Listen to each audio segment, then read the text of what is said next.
Yeah. Yeah.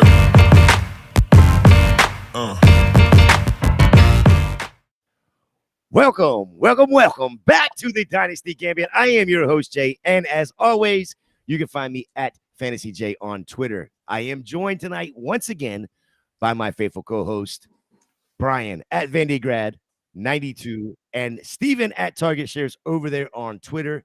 It is week 3. Wow. We have waited 7 months for football, and we are already in week 3. We're like 15 weeks, and we're done with football for another 7 months. That sucks. It's flying by. And yet again, another week and more damn injuries. Can we stop already? Quick PSA, though, real quick. We all need to remember something. The NFL doesn't need us. We need the NFL to play this game.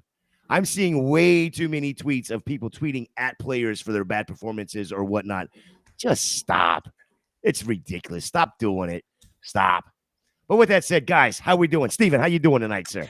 Pretty good. Yeah, had a good week. 2-0 in my home league. And that one, I'm kind of just patiently waiting for Cooper Kupp to come back. Kind of wasn't expecting to be 2-0 after drafting him and then getting the injury news pretty soon right after that. So good week there. Yeah, excited for him to come back. We got Jamie in the chat already. What's up, Jamie Progue? Now, we're not doing any Cleveland talk. We're not going to talk about Roshan Johnson. We're not doing that with you tonight, Jamie. We're not doing it. Bryan, how was your week, sir? Well, let's just say it wasn't my best fantasy week. But that being said, like you said, we've only got a total of 18. So is there really ever a bad one? But No. I was 2-7, not great. But my DFS picks were spot on this week. So I'm proud of that. Yeah, take awesome. That.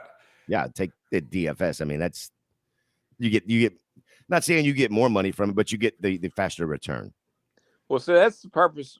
When I started DFS 3 years ago, it was with the thought process that leagues, like whether it's redraft or dynasty, although dynasty is year round, that being said, is true.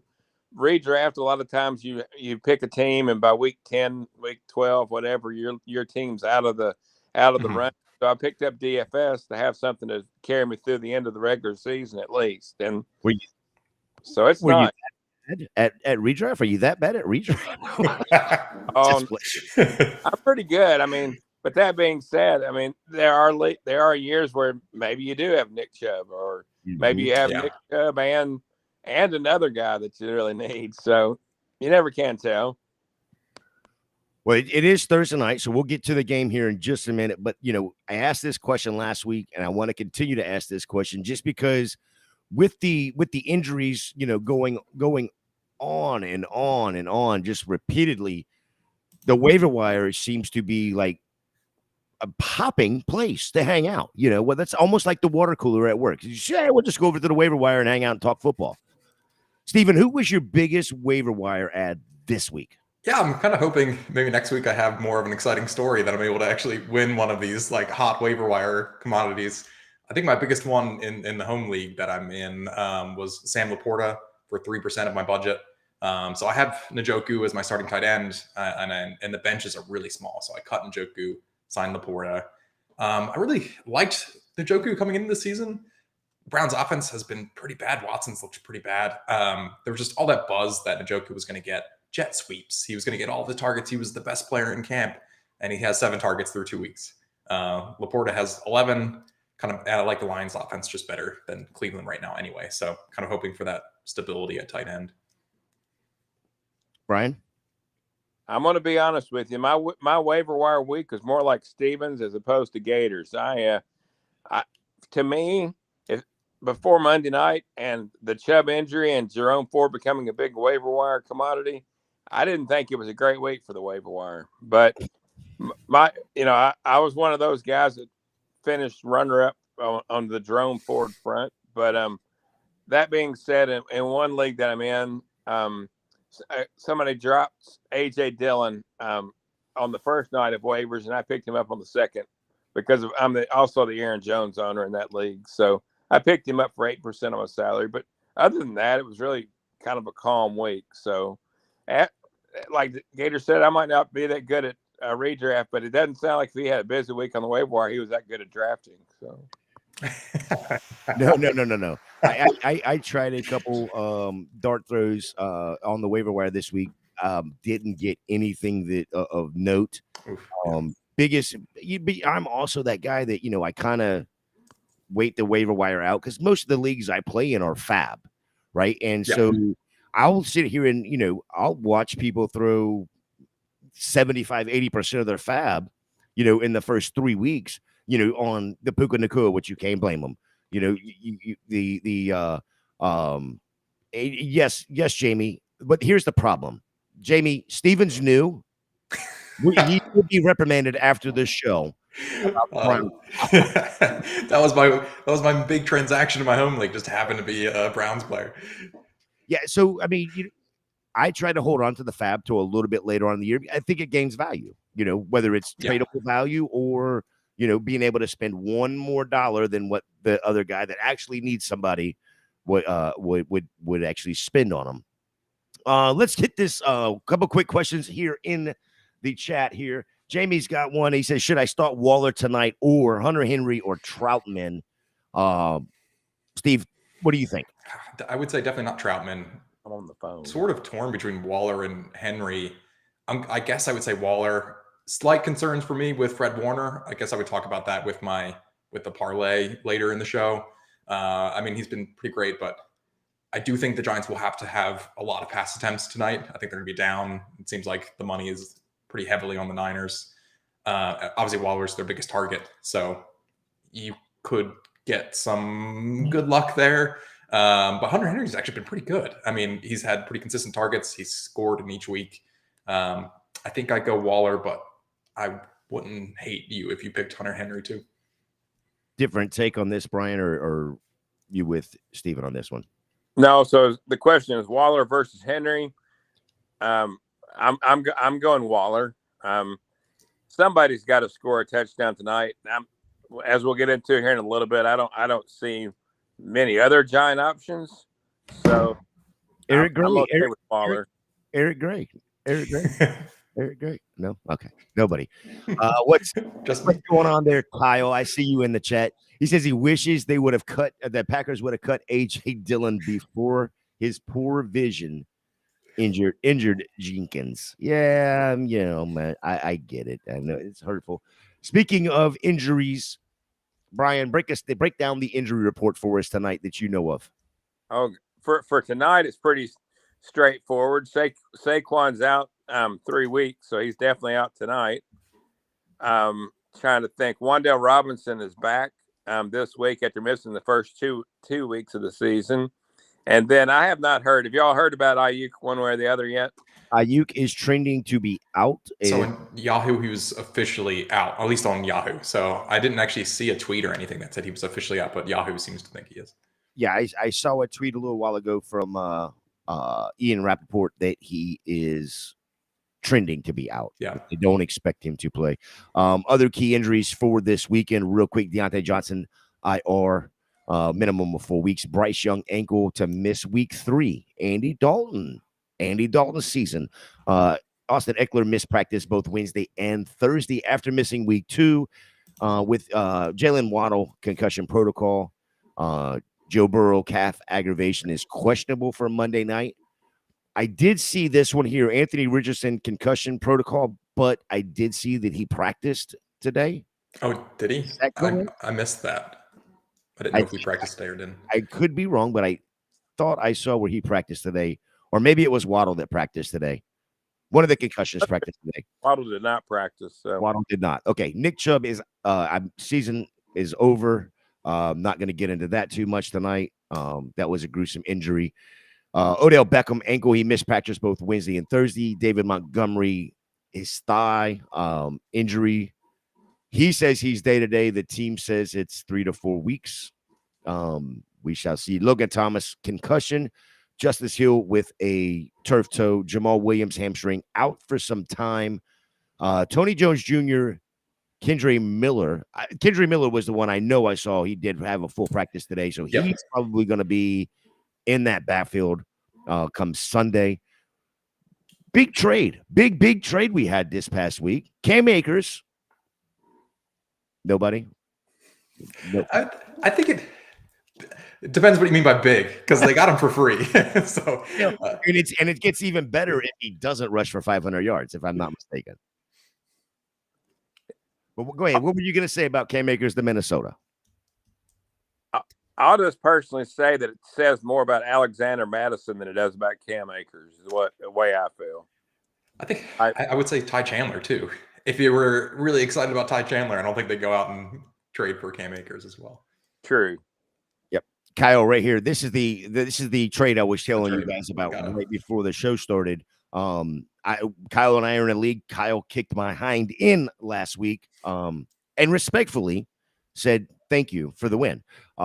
So he reached out to me and we made a trade today, bolstering his lineup. I sent him Tony Pollard and he sent me a first and a second for next year. And yes, Kyle, pleasure doing business with you as well. Kyle is also saying he do not start Troutman, Jamie. Pretty sure he had a goose last week. And yes, he did, because if you remember last week on this show, I said Troutman was somebody that I did go and get on a bunch of different teams and immediately throws up the goose egg. So if I'm picking him up early, you know not to. So I do want to change it up a little bit. We usually wait a little bit to get into the game of the night, but we're going to go right into it tonight. It is the Giants at the Niners. The point spread is, the Niners are favored by 10.5, over under of 43. That all just changed a little bit before the show. Well, I guess yesterday is when I was doing this. It was at 10 and 44, and it's gone to 10.5 and 43.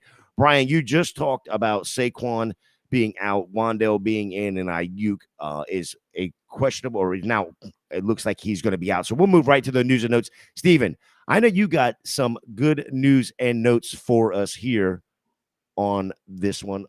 Where did it go? Go ahead, Steven, and I will bring that chart up. Okay, sounds good. So there's going to be a graph on your screen, but basically, and there it is.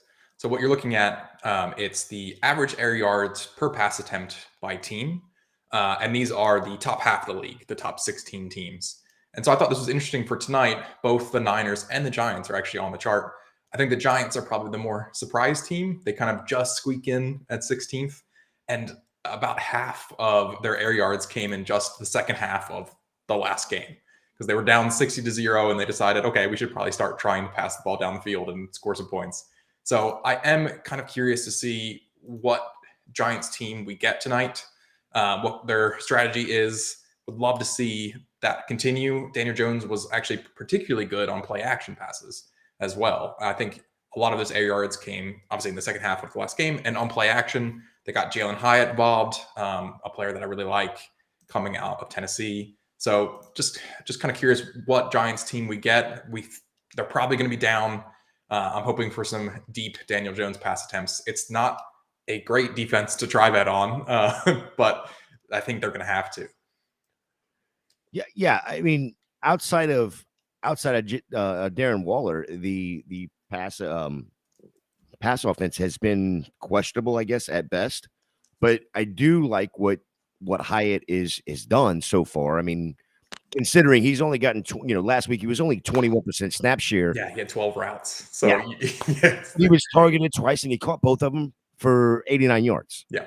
Is he somebody that possibly in deeper leagues, or even maybe on your taxi squad, is that somebody that you're looking at in for fantasy or for dynasty, and you're going, if he has another one of these weeks, and I know I say another one of these weeks like it's a big week, but again, 12 routes, 21% snap share, 2 targets, 2 catches, 89 yards.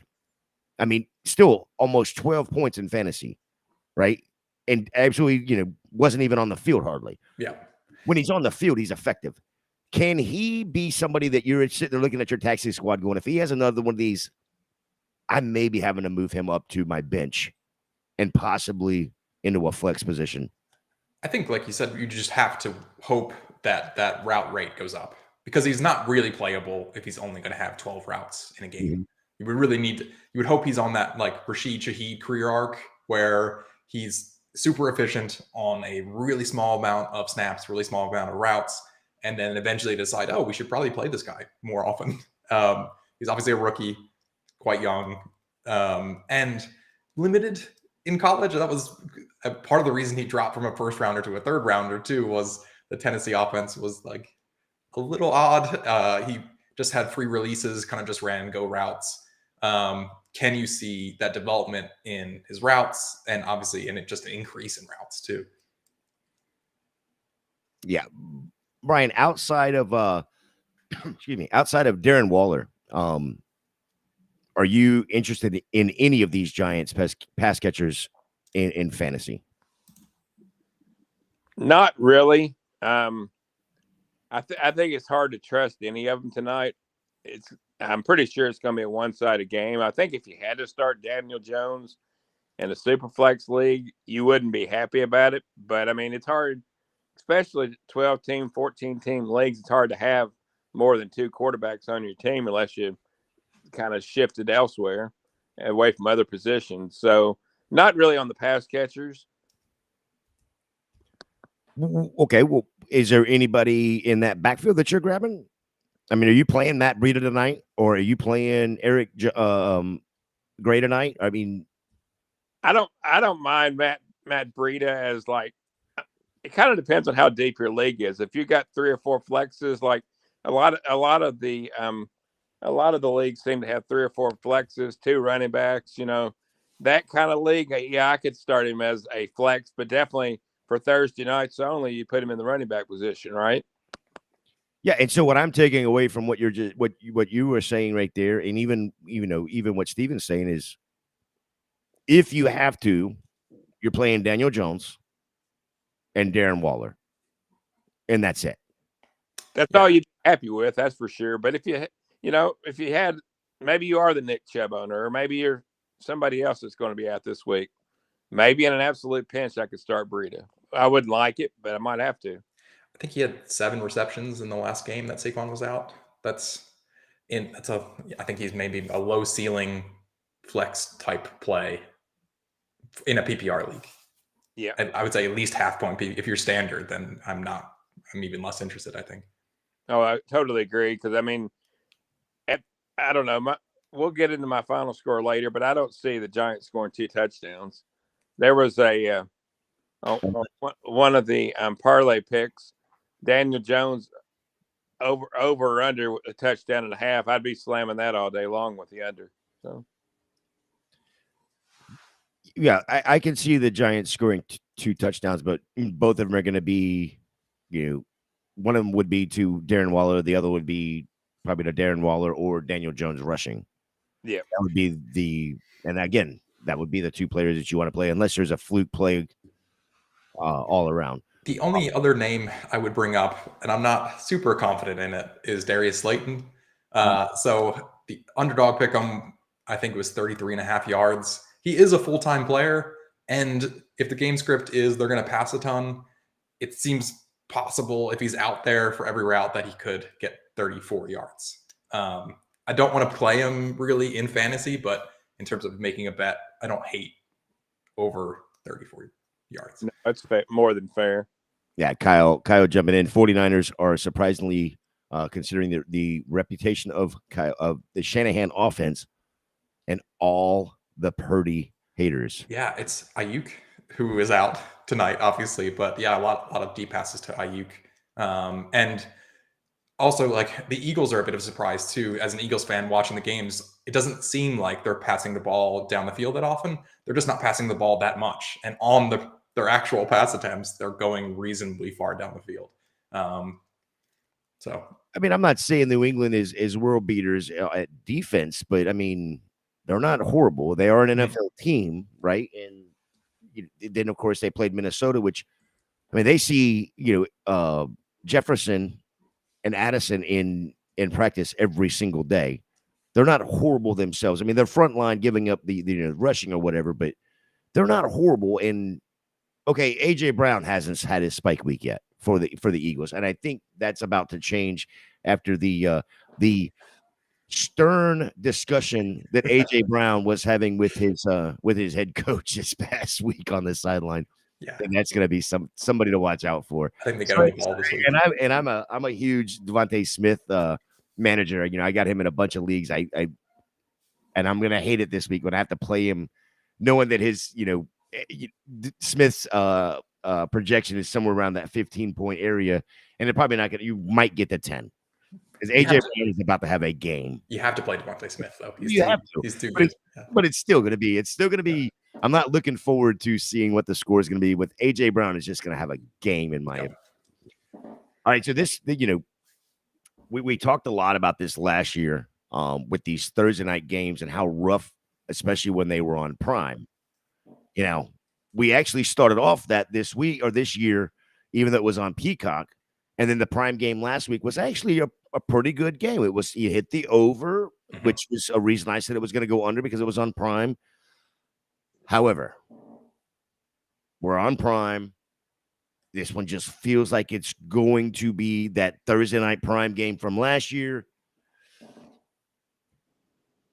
With the 49ers, CMC, of course, the lead back, no matter what. You're not sitting him for no reason.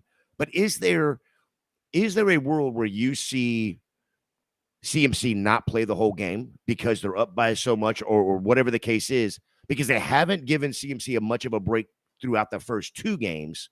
And the aspirations of the 49ers is not just the playoffs. They want that Super Bowl. And they need to, keep their best player rested.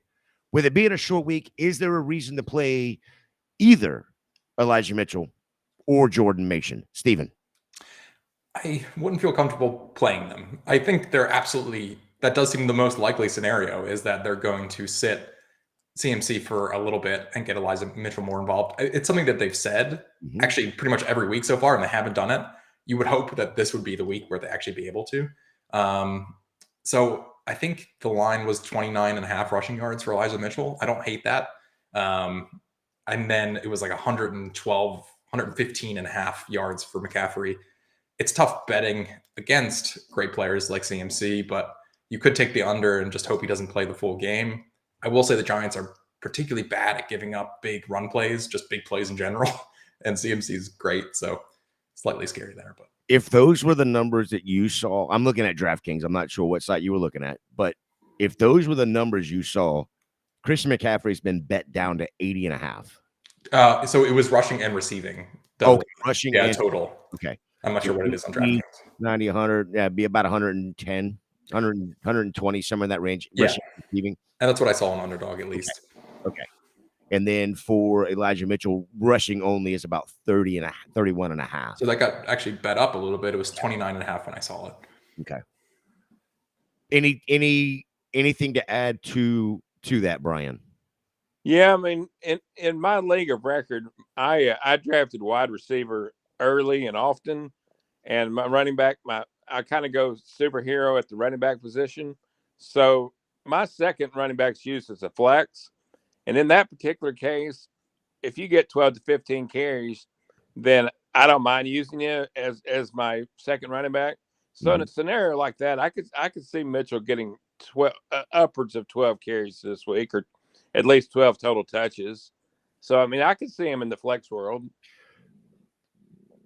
I have Mitchell in a couple leagues, and only because I had CMC at some point in the league. I had him as a handcuff. Trading CMC, getting great value for him. Is Mitchell a pass catcher out of the backfield? Because I want to say he is.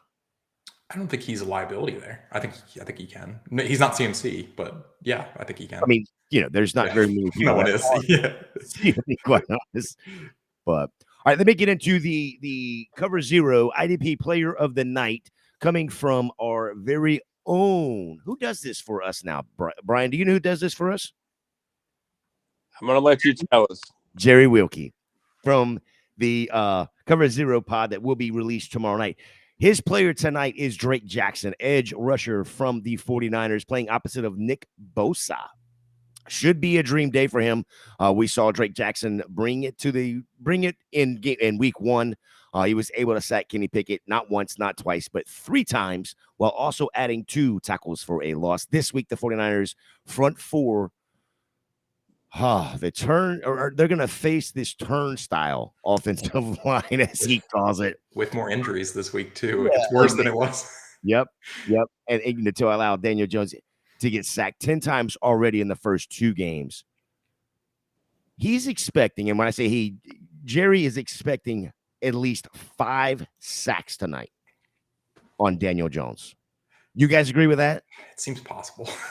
Yeah, very possible. I could see one guy getting 5 sacks. So, if it's Drake Jackson, Jerry is going to have a field day on Twitter tomorrow. He's I called it. I hope he gets some kind of monetary reinvestment on that kind of thing.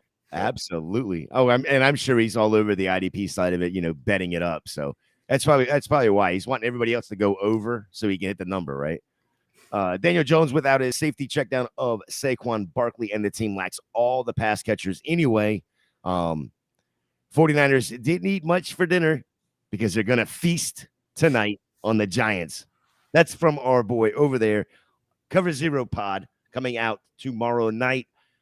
Jerry Wilkie, make sure you go hit him up and tell him, if you aren't playing in an IDP league, you go pick up Drake Jackson, put him in your starting lineup, and when he produces for you tonight, go hit Jerry up and tell him thank you for that. All right. What is one player to keep an eye on tonight, Steve? For the Niners, especially with Ayuk out, I think it's Debo, and it's kind of an obvious pick, but I think what is interesting is in the relatively small sample when Ayuk's been out and Debo's been in, Debo's absolutely just crushed. He's got over a 40% targets per route run rate, which is like more than elite, whatever, top of the league, if that were to continue. And to go with that, he has 12.2 yards per target. So he has this massive amount of targets when Ayuk's not on the field, and he gets a ton of pretty deep shots, or at least he's getting a ton of yards after catch. I mean, he's the best yards after the catch receiver in the league. So for the Niners, I think it's Debo. It should be a fun game for him. For the Giants, I would say Jalen Hyatt again. Last week, I did say a player who we mostly watch from the sidelines, and that probably would happen with Jalen Hyatt again tonight. But just hope that the Giants do something when they're down by a lot, see him get on the field, take some shots. Maybe they learned a lesson from the second half of the last week. Yeah, he's just, and I know I hit this earlier. He's just that player when he gets the ball in his hand, he can take it to the house. He's just got that speed. The other side of that coin is, if he gets the 7 or the 9 route, Daniel Jones has got to have time to get it to him. I don't care how fast the guy is. He's still gonna have a little bit of time in order to, put some mustard on the ball. Just got my fingers crossed on a couple of routes that he doesn't get sacked right away. Absolutely. Bryan, who is your player to watch tonight? Well, for the Giants, I'm going to go with Matt Breida. Not that he's going to be exciting, but I think he's going to be involved. So he'll be on the field. Mm-hmm. That's a positive.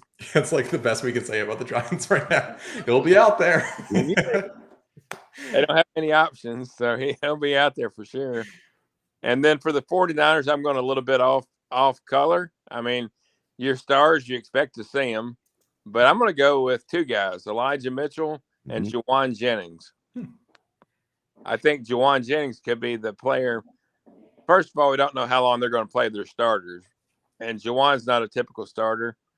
He had 2 catches for 51 yards with the Ayuk injury last week, kind of flaring up. So I think those are your guys. Yeah, I'm going to go ahead and throw a couple other guys at you. I'll do the same thing you guys did and go, one on each side. Wan'Dale Robinson makes his return after missing the first 2 weeks. Not that I'm saying go start him, please. That's not what I'm saying here. I'm just saying that's somebody I want to keep an eye on. Playing Dynasty, I want to see how, with this offensive line being as porous as it is, I want to see how Wan'Dale runs those 3-yard ins and 4-yard outs, that sort of thing, and what that connection absolutely looks like. The other side of the ball, I think it's going to be, you brought up Jennings. And Mitchell, I'm big on Mitchell this week. I do think that there is a world where Christian McCaffrey may almost use this as a preseason style game where he's only in for like maybe the first half. If it gets crazy blowout, you're going to see nobody in there, and it's going to be an Elijah Mitchell day running the ball. So there's a good possibility there for him. But again, I do agree with what Steven said. I'm not excited to sit there and start him, even if you have to start him in some leagues because of the injuries. You're not excited about it. You kind of just hope you could get someone else to start in a different game that you're a little bit more confident will be out there. Just it's a bit risky. You would hope so, but there are worlds that exist for sure. Yep. Yeah. And I know we're actually flying through all this really quick, and and I'm fine with that. So let's get into stock up, stock down. Sounds good. All right, Brian, what's stock up this week? Well, I could go with the obvious choices. Our running backs are Jerome Ford and Mr. Williams for the Rams, but I'm going to go with Nico Collins. There you go. He's looked good. He over the last 2 weeks, he's had 226 receiving yards, and I believe it's 13 catches on 20 targets, if memory serves me. And he's wide receiver 7 in PPR leagues right now. So bad. He's so bad. So bad. And I mean it like Stephen A. Smith says. He's a bad man. I'll be able to keep him next year in the 10th round, so I'm pretty excited. That's nice. Yeah. Yeah, the one thing I will add to that is, not only has Nico Collins been really good, but that damn rookie's been good too. He's really impressive. He's been really impressive. I mean, you look at what he's done. He's earned 14 targets in 2 games, caught 10 of them, over 100 yards and a TD combined in those first 2 games. No, he's not Puka.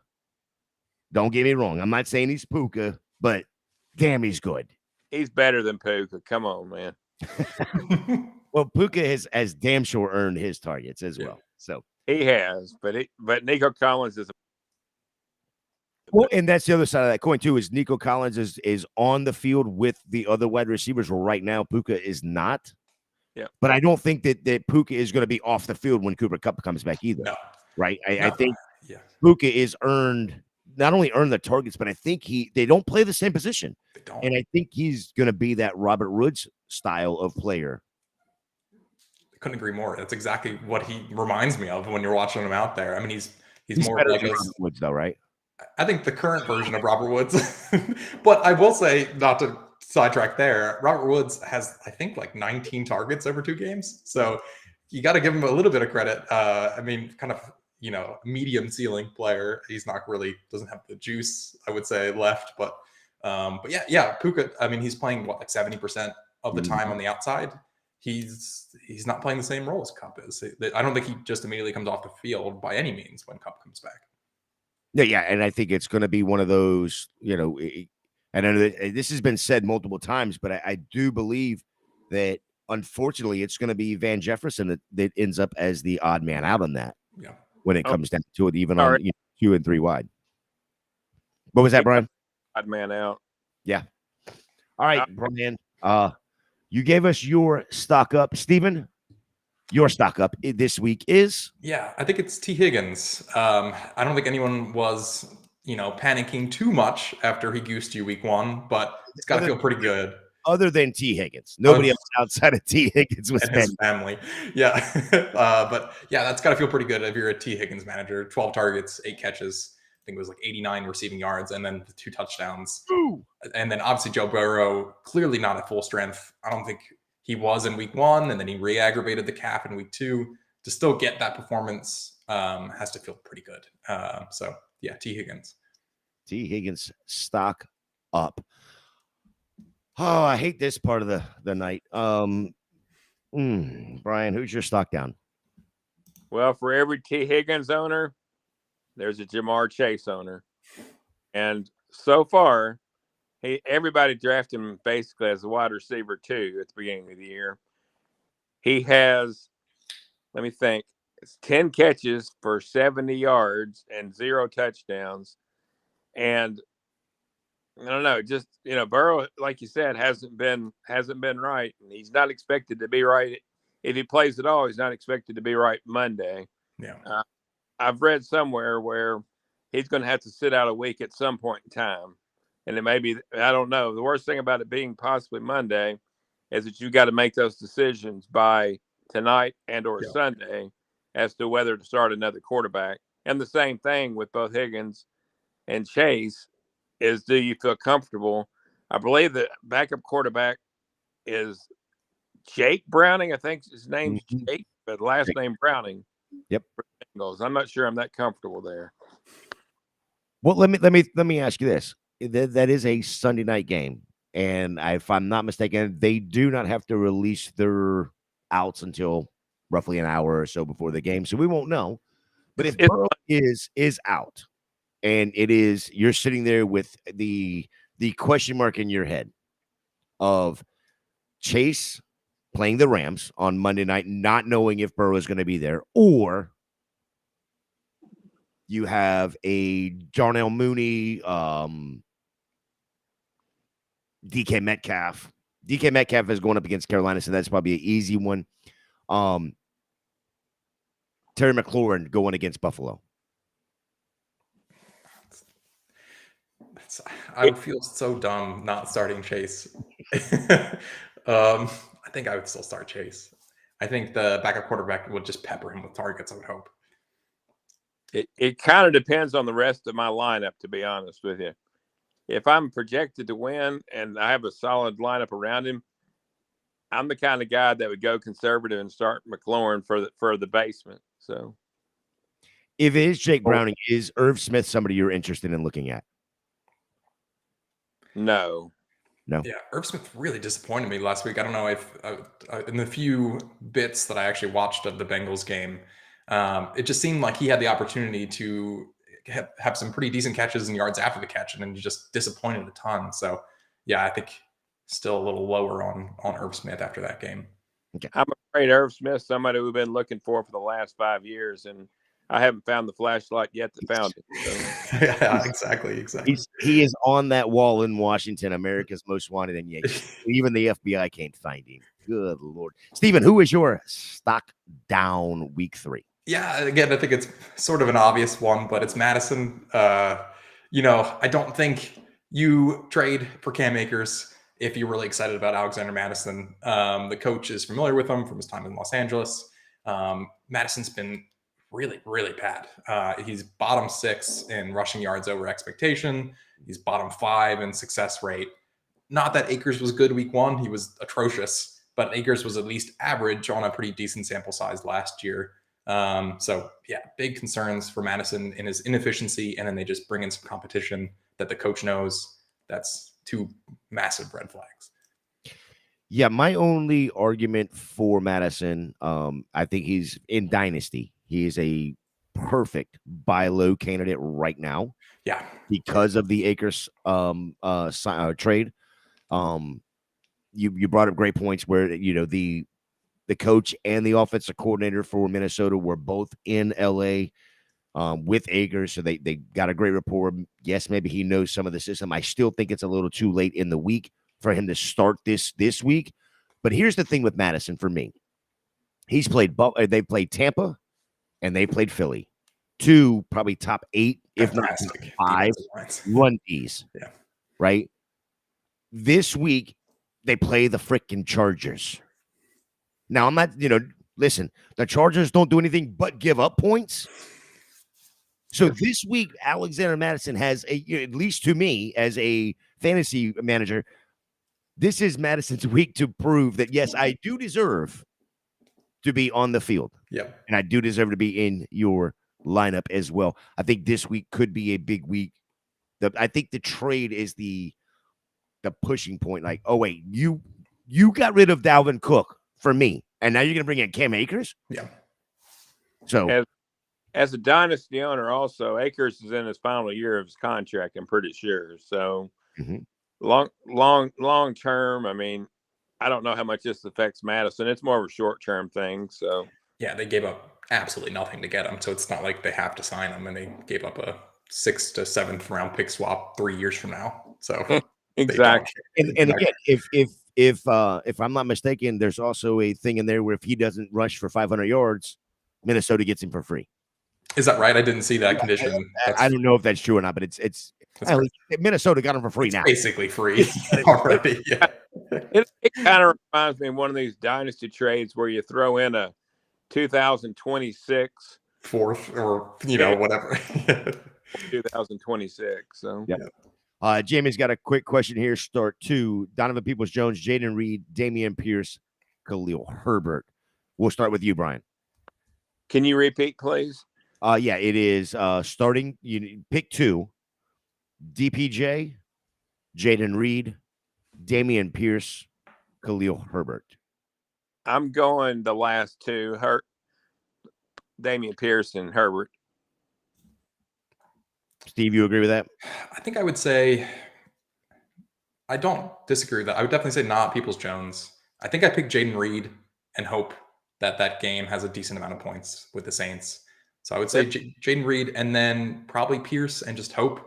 One of the points I made in my article this week, which was not a good sign for Dameon Pierce and that offensive line, is that I think he had more rushing yards after contact than he had rushing yards. Mm-hmm. So he just kept getting hit in the backfield over and over again. So that makes it tough, obviously. Herbert gets to play the Chiefs. It could be high scoring, you hope, for the Bears. So if I had to pick 2, I think I'd say Reed and Herbert. But I could see you starting Pierce, but I probably wouldn't pick Peoples-Jones. Yeah, I'm staying away from Donovan Peoples-Jones. I'm going to go Jaden Reed because they are playing New Orleans. Yep. I do believe that Lattimore is still going to be out. Dameon Pierce over Khalil Herbert because of that KCD with Chris Jones coming back and clogging up that middle. Dameon Pierce, yes, they're playing Jacksonville. Good D themselves. But with the way that they're able to throw the ball with Houston, give a little bit of relief. I'll take Dameon Pierce over Khalil Herbert, and I'll take Jaden Reed over DPJ. Go ahead, Bryan. I'm sorry. One thing I would encourage is to keep an eye on Christian Watson. He's missed the first 2 weeks. I don't know that he's playing this week, but if he does, that's going to change around the target tree a little bit too, I think. Yeah, and I do believe Christian Watson had a full practice today. So trending in the absolute right direction. All right, going back to what we were just talking about, Jamie also wants to know, what can he sell Madison for? His only share is in the Fantasy Intervention League, and he wants to get rid of him. Jamie, I'll give you a 7th round pick right now. Actually, I'll give you a 6th and a 7th round pick for him. Send that over. How about a peanuts and a not so cold beer? Not so cold. So I'm keeping the warm beer.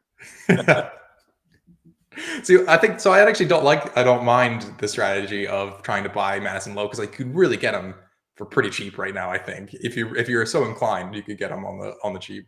So Kyle is correcting me. Our director of research here at Going for Two, the exact opposite. Christian Watson did not practice today. That's good news for Jaden Reed. Kyle for checking that out for me. 8 targets last week too. So you hope that can. However, LaFleur did say it was a planned rest day. So take that for what it is. I do agree with what Bryan was saying, though. If Romeo Doubs and Christian Watson are in there, Jaden Reed does fall down a little bit for me. Yep. At that point, I would probably going back to Jamie's question here. I would probably go with the 2 running backs at that point. I'm not impressed at all by anything that Cleveland is doing, especially in the passing game. They're clueless. Yeah. So going back again, once more, Jamie's question here. What are you going to try to buy Madison for? What are you willing to give up for Madison, if anything? For me, it's not much. He has more competition. He's been inefficient. I don't think I'm really interested in buying him. It'd have to be really cheap. I don't know what you guys think. Yeah, I mean, for me, I'm not trading him for a current player. Maybe I don't know, a 3rd round pick, maybe at the most. I was just fixing to say I just sent a trade offer to buy Madison, and I sent a 4th round pick. It's a dart throw. Yeah.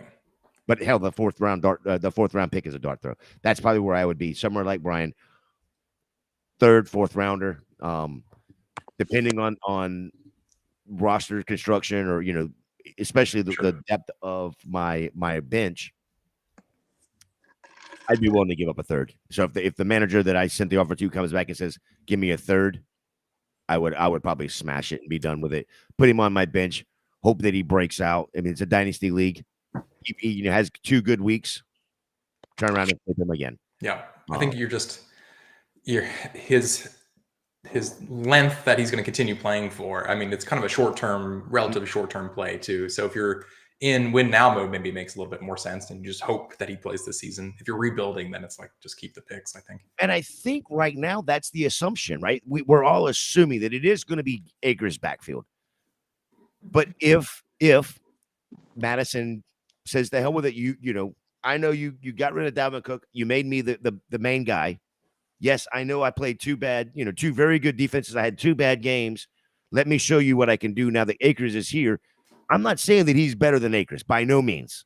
But I do think there's an opportunity to buy low and then sell high in 2 weeks, 3 weeks. And it's not like I really think Akers is that great either. I thought that's what you were saying. No, I just think. Yeah, I just saw the Amazon thing where you got the fat head coming of It's going to be right here. It's going to be No, I think the best takes that I saw were like, I'm excited for the mid-off between Cam Akers and Alexander Madison. I feel like that's maybe closer to actually how I feel about it. It's just like, I don't know. I don't think Akers just takes it over, but I'm not excited about either one of them, to be honest. Yeah, the Cleveland police are on the way to your house after you say this out loud, Jamie. He sold Madison for the 109 and got Kincaid the day after Cook was released. Wow. Yeah, the police are absolutely. Well you done. put that in writing. Yeah, you're done. All right, last couple of minutes of the show, and you know what time it is. Chrome Dome parlay of the night. I am looking over it real quick just to make sure what we have on here, and I'm going to go ahead and let Steven run through his first. Sounds good. So I have 2. They're mostly the same, but one just has more elements to it. So the first one was Daniel Jones over 31.5 pass attempts. Just you think they're going to have to try to pass their way back into the game. 31.8. So he's going to throw the ball 32 times tonight. So he's averaged that so far this season, and I think they're going to be down. So I think it's possible I think that's the only way they're going to stay in this game. I don't think they're going to be able to run the ball. Darren Waller over 45.5. Just is their only potential target that you're really excited about. Fred Warner is obviously very good at stopping tight end production, but again, he's like the only guy there that you're really pumped about. And then Christian McCaffrey under 115.5 total yards, rushing and receiving. The only other things that I don't mind would be the Darius Slayton, like I said, over 33.5. Again, you're just hoping for game script that the Giants are passing a ton, and he's always out in the field, so it could happen. And then Elijah Mitchell over 29.5 rushing yards. I liked, again, with the idea maybe he plays a decent amount. And then on underdog, there's a Debo 1.25 times if he gets over 0.5 receiving touchdowns. And he's been amazing when Ayuk's not been out in the field. So all of those things, to be honest, I'm curious what you both think too. The lines for this game I thought were really good. Just looking them over, I thought they were really pretty tight. So a tougher week, I think, for this game. I love the Debo boost there at the half at a half receiving touchdown. That one there. The only question I have, you went under on McCaffrey rushing and receiving. With this porous defense as it is, it's terrifying. And listen, don't get me wrong. I know the field is only 100 yards, but he could get 115 in one play. I know. I think the Giants are 3rd worst in terms of explosive run plays. Mm-hmm. And you're playing Chris McCaffrey is obviously fantastic. It's a big number. It's a big number. And you're with this bet, and because you're including the Elijah Mitchell over, you're betting that maybe Debo and they gets a few touchdowns, or Kittle does. They don't do all their damage with McCaffrey, and then they sit McCaffrey. Yeah. So it's a game script bet where the Giants are passing a ton. They bench McCaffrey, who wasn't the guy who got all the damage, and then you're hoping Debo does because you're betting with the touchdown. I bet $1 for context, $1. You would win $25 if it hits. And so we were kind of just hoping that this specific version of the game happens. All right, Bryan, you want to hit yours? You want me to go first? I don't mind going. Can you tell me what the current receiving line is on Debo? On DK, on DK, the current receiving line is, let me refresh this one right here. Current receiving line for DK, Debo is 59.5. It went up 7. Okay. Oof. Wow. Well, because of the IU, IU being ruled out. Yep. So I think this is a regular Thursday night Prime game. Amazon Prime, excuse me. I'm going to go with the under for total points. Last time I saw it was 43.5. I don't know if that's changed, but it has not. It was 43.5, still is. Basically, it's 43 now. 43. 43. That tells me that the 49ers have to score 33 points. I'm going to say they take out their starters early enough that they don't get to 33. The Giants don't get to 14, so pretty much guarantee that. So I'm going to go with the under. The Giants, although they won't score much, they got to get some yardage. I mean, the three of us could go on the field and presumably get some yardage, I hope. So, I don't think I could. I would get. So I'm going to go with over receiving yards for Waller, which is in the 40s. I forget. Stephen, where was that again? I saw it as 45.5. It might have changed for Waller since then. You want the receiving yards for that? For Waller? The receiving yards for Waller right now are, where is Waller? He's not even on it. They've taken him off. No. Well, I'm still going to go over 48. 48. Wow, that's moved up by a couple of yards. Yeah. It's moved up since the beginning of the show, because at the beginning of the show was at 45.5. That's where I saw it. I'm still okay. He'll get in the 50s somewhere. I'm going to go over the rushing yards for Breida. He'll have 20 carries for 35 yards or something like that. But he'll get enough carries to get yardage.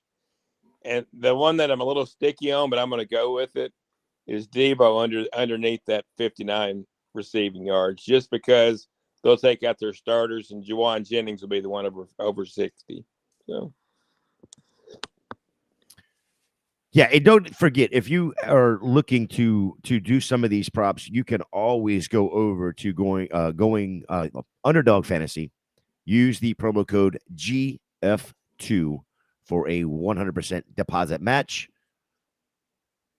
If you're smarter than me, which is not hard to do, you can actually scan the QR code that's right there on your screen right now, and it will take you right to it. You don't have to put the promo code in. You just go ahead and start picking your plays. So I did this right before the show, and I'm going to tell you what I would have got them at, and then tell you what the current line is for these guys. But I'm looking at it, and there's actually a couple others that I do like as well. I like the Daniel Jones line at 38.5 rushing. That line has actually been bet down. It's at 37.5 rushing now. So I'd be all over that. Darren Waller at 45.5 receiving. Like we just talked about, it's been bet up to 48.5. I still like it at 48.5. Just doesn't give you as much of a cushion. The Elijah Mitchell, I got it at 30.5, and it has been bet up to 32.5. It cut in a little bit of that cushion there, but I can still see him getting a good 30, 35, 40 yards. So I'm still comfortable there. The other one that I do like, really, really, really like, Jalen Hyatt. receiving 9.5. I didn't even know that there was a line. I mean, it's just, does he catch a pass? If he catches one, then it's over. Yeah. And that's all I'm betting for. I mean, he's caught a pass in both weeks. I don't see why he wouldn't at least. Well, I'm sorry, he has not caught a pass in both weeks. He was targeted in both weeks. He didn't catch anything in week 1, but he caught both of them last week for 89 yards. Come on, all you got to do is catch the ball. It does seem like all Jones has to do is have a little bit of time. It does seem like maybe they learned a lesson from the second half of last week, which was pass the ball a little bit more down the field, get Jones on some play action bootlegs. He's more comfortable there. It seems like he was great last week. Well, and they probably need to get him out of because they can't the offensive line can block for him. It's just like, does the defense care about play action if Saquon's not back there? Are they really afraid of Matt Breida? I don't care if they do play action, just do bootlegs. Yeah. You know, just get him out of the pocket because it gives him, it almost turns it into an RPO. Yeah. You know, but it's without a running back. It gives, Jones the run pass option kind of thing.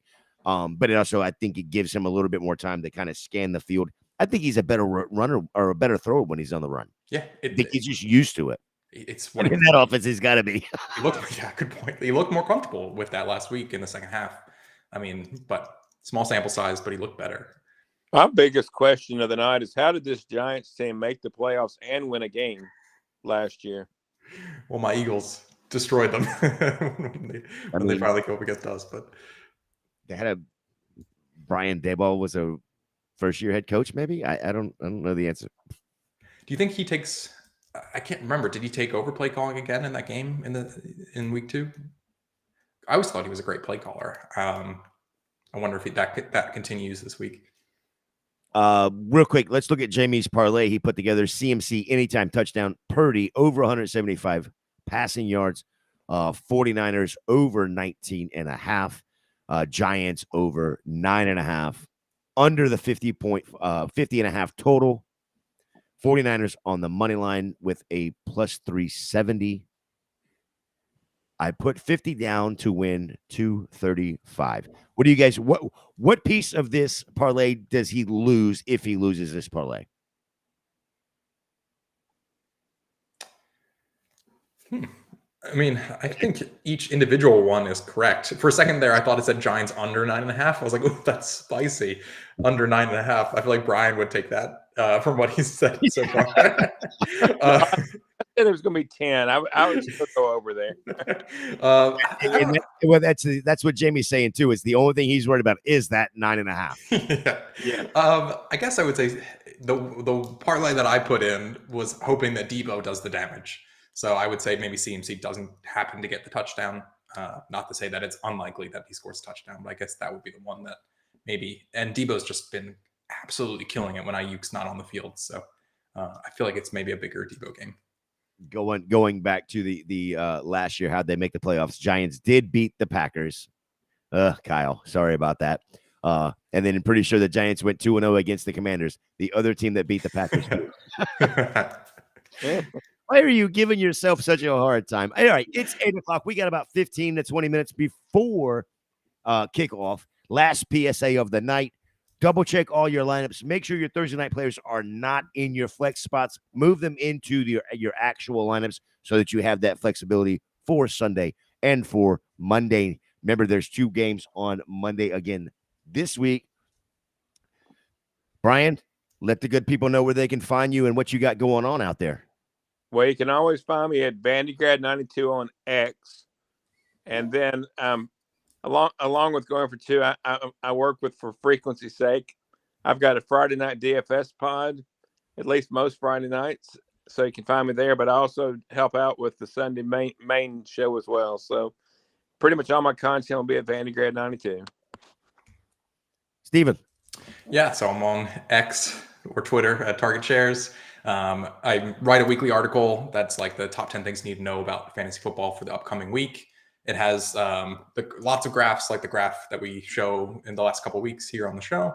Lots of other graphs and other interesting things that I've seen. Other PSA is get Ayuk out of your lineup for the week. I need to do that in the next 12 minutes. Make sure that he's out of your lineup too. So because that's pretty recent news. Absolutely. Yeah, and where those articles are over at goingforward2.com. Yep. By the way, free Discord, going strong. That thing is popping off. My phone is constantly going off. There's so much going on in the Discord. Go over to goingfor2.com. There is a link at the bottom right corner for the Going for Two Discord. Click on that link. It'll take you right to it. Jump in there. You can chat with all three of us, everybody from all the shows, other analysts. Jeff has done a great job keeping up with the Discord. You can find me at FantasyJ77 over there on Twitter. You can find me here every Thursday night at 7. We do the Thursday night pregame. You can find me in the background. Well, you can't find me. I'll be in the background at all of the programs going on over at Fantasy and Frames. And you can find me Sunday mornings, Fantasy and Frames, with the Sunday morning pregame. So for Bryan, for Steven, for Jeff, who is not here on screen, but for Jeff and the Going for Two family, thank y'all. Have a great